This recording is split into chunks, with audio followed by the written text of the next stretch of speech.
Hello everyone, मैं अंजलि पांडे आप सभी का स्वागत करती हूँ। जैसा कि आप सबने थंबनेल में देखा ही होगा कि मैं स्टेप बाय स्टेप प्रोसेस बताने वाली हूँ एमटीएस फॉर्म फिलिंग की। एक गलती से आप फॉर्म फिल नहीं कर सकते, आप दूसरे स्टेप पे जा ही नहीं सकते। और माना कि आपने फॉर्म फिल कर लिया, कहीं एक माइनर से मिस्टेक से आप सेंटर पे जाके वापस आ सकते हैं। और मान लिया कि वो माइनर मिस्टेक आपको पहले पता नहीं चला, आपने पूरा फॉर्म फिल कर लिया, एग्जाम दे दिया, एग्जाम में बैठ गए, कट ऑफ क्लियर भी कर लिया, तो आप डॉक्यूमेंट वेरिफिकेशन में छट सकते हैं। तो प्लीज इस वीडियो के आखिरी तक बने रहें। मैं एक एक स्टेप बहुत आसानी से, बहुत इजीली बताने वाली हूँ और सारे इंपॉर्टेंट डॉक्यूमेंट्स और सब कुछ इस वीडियो में आपको पता चलने वाला है। तो आप मेरे साथ इस वीडियो में लास्ट तक जुड़े रहें।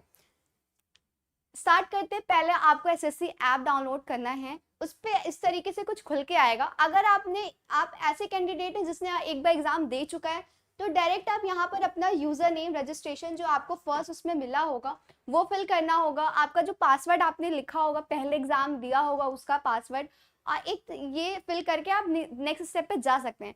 पर मैं बात करती हूँ उन बच्चों के लिए जिनके लिए ये पहली बार है, तो वो इस वीडियो पर जाएंगे, नीचे आएगा आपका रजिस्ट्रेशन या लॉगिन के लिए, तो उस पर आप क्लिक करेंगे तो आपको ये पूरा प्रोसीजर जो है फॉर्म फिल करना, ये पूरा प्रोसीजर आपको करना पड़ेगा आपको नई आईडी बनाने के लिए जो पहली बार अप्लाई कर रहे हैं। उसमें क्या है, आपको अपनी पर्सनल डिटेल्स यानी अपना नेम, आइडेंटिफिकेशन, आपका कॉन्टैक्ट नंबर, आपको अपना पासवर्ड सेट करना होगा, एडिशनल डिटेल्स वगैरह देनी होंगी। उसके बाद ही आप नेक्स्ट प्रोसेस पे जा सकते हैं। आप ये सारी चीज़ें एकदम सावधानी से फिल करिएगा क्योंकि ये आपका वन टाइम है। इसके बाद आप कोई भी फॉर्म फिल करेंगे एसएससी का, आपका ये सारा चीज़ ऑटोमेटिकली फिल होके आएगा उसमें। तो इस चीज़ के लिए आप बहुत ध्यान से फिल करिएगा इसको। उसके बाद आप जाएंगे तो आपको कुछ इस तरीके से खुल के आएगा। उसमें क्या करना है, पहला तो आपको आधार से लिंक करना है, यानी आपका एसएससी पोर्टल जो है वो आधार से लिंक होना चाहिए। ये गवर्नमेंट ने इस साल निकाला है कि जो लोगों की आधार से लिंक नहीं है वो एग्जाम में नहीं बैठ सकते, वो फॉर्म फिल नहीं कर सकते हैं।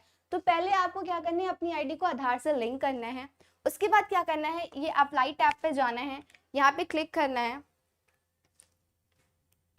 उसके बाद कुछ इस तरीके से खुल के आएगा। उस पर क्या करना है कि आपको ये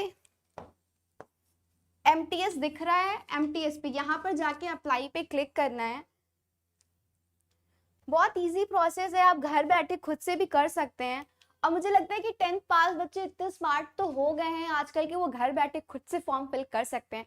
फिर आपने वहां पे अप्लाई किया तो यहाँ पर फिर ये एक और खुल के आएगा लाइव एग्जामिनेशन पे, आप यहाँ पर जाके अप्लाई पे क्लिक करेंगे। इससे पहले मैं आपको एक बहुत इंपॉर्टेंट चीज बताने वाली हूँ। हमारे चैनल के साथ साथ आप मालविया क्लासेस पे भी बेहतर क्लास के लिए आप जुड़ सकते हैं। मेरा कोड यूज करिएगा, मेरा कोड यूज करिएगा कूपन के लिए M18, जिससे आपको पहली बार में सिलेक्शन हो जाएगा। बेस्ट टीचर्स पढ़ाते हैं, आप कमल सर को भी जानते होंगे, मैथ्स के लिए वो सबसे बेस्ट टीचर है। रीजनिंग के लिए आप हमारे चैनल पे तो है ही, मैं तो हूँ ही, पर आपको मैं बता दूं कि विकास सर से अच्छा रीजनिंग कोई नहीं पढ़ाता है। और भी बहुत बेहतरीन टीचर्स हैं इस ऐप पे। तो आप, बहुत सस्ता बैच है, आप मेरा कोड अप्लाई करेंगे M18 तो आपको बहुत अच्छा डिस्काउंट भी मिल जाएगा। तो अब हम आगे बात करते हैं। फिर आप वो उस पर क्लिक करेंगे तो आपको ये कुछ इंस्ट्रक्शंस मिलेगा, आप इन इंस्ट्रक्शंस को अच्छे से पढ़ लीजिएगा। जिन बच्चों को छोटी मोटी क्वायरी रहती है, वैसे मैं बता दूं कि इसमें आपको मेन है कि आपका डॉक्यूमेंट, आपका रोल नंबर, आपका आधार लिंक होना चाहिए, और आप जो अपनी इंफॉर्मेशन दे रहे हैं वो एकदम करेक्ट होने चाहिए, फेक इंफॉर्मेशन नहीं देना है। बहुत बच्चे होते हैं कि अपना नंबर, अपना रोल नंबर गलत डाल देते हैं, लेकिन आपको एकदम ध्यान से चेक करके ही अपना रोल नंबर वगैरह डालना है।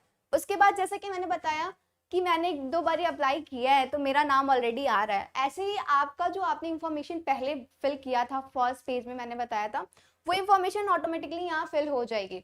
और मैं बताना चाहूंगी कि कुछ बच्चे अपना 10th में आके नाम चेंज करा लेते हैं, तो यहाँ पर अपना पुराना नाम डालिएगा जो आपका पहले था। उसके बाद जो आपने नेम चेंज कराया है उसका भी आपके पास यहाँ ऑप्शन मिल जाता है। और बच्चों प्लीज एकदम ध्यान से लेटर्स को फिल करिएगा क्योंकि एक एक वर्ड बहुत इंपॉर्टेंट है।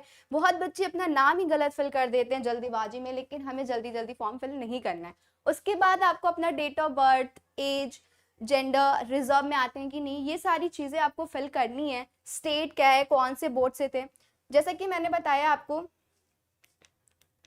कि आपको रोल नंबर बहुत ध्यान से फिल करना है क्योंकि आप डॉक्यूमेंट वेरिफिकेशन में हट जाएंगे। उसके बाद आपको अपना 10th, मतलब आप 10th पास है, हायर एजुकेशन आपकी क्या है वो फिल करनी है, अपना रोल नंबर बहुत ध्यान से फिल करिएगा। उसके बाद आएगा ये वाला पेज, इसमें आपको बताना है कि आप एक्स सर्विसमैन तो नहीं है, आप कहीं गवर्नमेंट एम्प्लॉय कहीं पे आप वर्क तो नहीं कर चुके हैं, आप एज रिलैक्सेशन के अंदर आते हैं कि नहीं। जैसा कि हमने आपको पहले वीडियोस में बताया है कि ओबीसी के लिए 3 साल, एससी एससी के लिए 5 साल और हैंडीकैप वालों के लिए 10 साल का एज रिलैक्सेशन है। क्योंकि मैं जनरल में आती हूँ इसलिए मैंने नो फिल किया, अगर आप आते हो तो आप यस कर दीजिएगा। आप एक एक चीज एकदम आराम से एकदम पोलाइटली पढ़िएगा ताकि कुछ गलती ना हो। उसके बाद ये सारी चीजें आपको फिल करनी है। प्रेफरेंसेस, पहला प्रेफरेंस आप हमेशा अपने घर के पास ही रखिएगा। सेकेंड थर्ड मतलब प्रेफरेंसेस आप अपने अकॉर्डिंग फिल कर लीजिएगा। उसके बाद आपको मीडियम, आपको हिंदी में पेपर देना है, इंग्लिश में पेपर देना है, या आप किसी अदर स्टेट के हैं आपको अपने स्टेट के लैंग्वेज में पेपर देना है, वो यहाँ पे फिल करना है। उसके बाद जैसे कि मैंने बताया कि फिर ये चीज़ आप अच्छे से पढ़िएगा कि आप डिसेबल हैं तो यस करेगा, नहीं तो नो करेगा। आप गलती से भी कोई भी गलत चीज़ फिल मत करिएगा क्योंकि वो आपको आगे चल के बहुत नुकसान देने वाली है। उसके बाद ये लिस्ट आएगी, इस लिस्ट में आपको बताया गया है कुछ पॉइंट्स दिए गए, जैसे कि 11 जो है 11 कोड है वो हवलदार चंडीगढ़ के लिए है। ऐसे ऐसे कुछ लिस्ट आएगी, मैं इंपॉर्टेंट लिस्ट भी बता दूंगी, पर आप अपने स्टेट अपने अकॉर्डिंग चूज करिएगा। उसके बाद आपको इस बॉक्सेस में फिल करने होंगे एक एक स्टेट का कोड, कोड फिल करना है बच्चों, ध्यान से कोड फिल करिएगा। कोड एक गलती से आपका बहुत इधर उधर हो जाएगा, एकदम आराम से आप कोड फिल करिएगा, एकदम आराम से। और जिसका भी कोड फिल मतलब जैसे कि आपने 3-4 जगह लेना है, उसके बाद आपको सारे बॉक्सेस में एक्स फिल करना है, ठीक है। एक भी बॉक्स खाली नहीं रहना चाहिए वरना आप नेक्स्ट स्टेप पे जा ही नहीं पाएंगे, आपको पूरे बॉक्सेस फिल करने हैं। उसके बाद मैं बता दूं, मैंने आपको बताया था कि आपकी एसएससी आईडी आधार कार्ड से लिंक होनी चाहिए।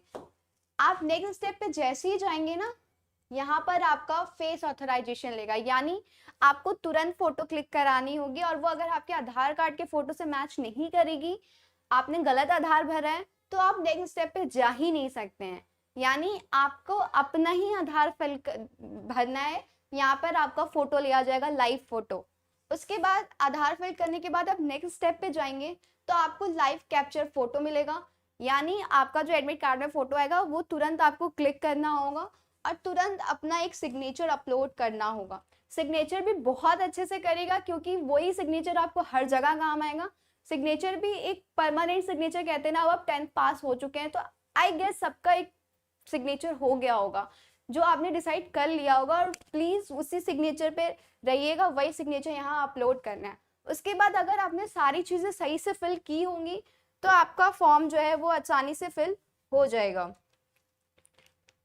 तो बस आप हमारे साथ जुड़ सकते हैं हमारे अर्जुन बैच में, हम आपको कंप्लीट कोर्स कराने वाले हैं। जैसे कि मैंने बताया कि मैं हफ्ते में 2 दिन रीजनिंग पढ़ाने वाली हूँ, आकाश सर आपको जीके पढ़ाने वाले हैं, मैथ्स के लिए हम नया चेहरा लाने वाले हैं। तो आप प्लीज हमारे साथ जुड़े रहें, और हम आपको गारंटी देते हैं कि हम आपको ऐसा मटेरियल प्रोवाइड करेंगे कि आपकी जॉब तो पक्की ही है।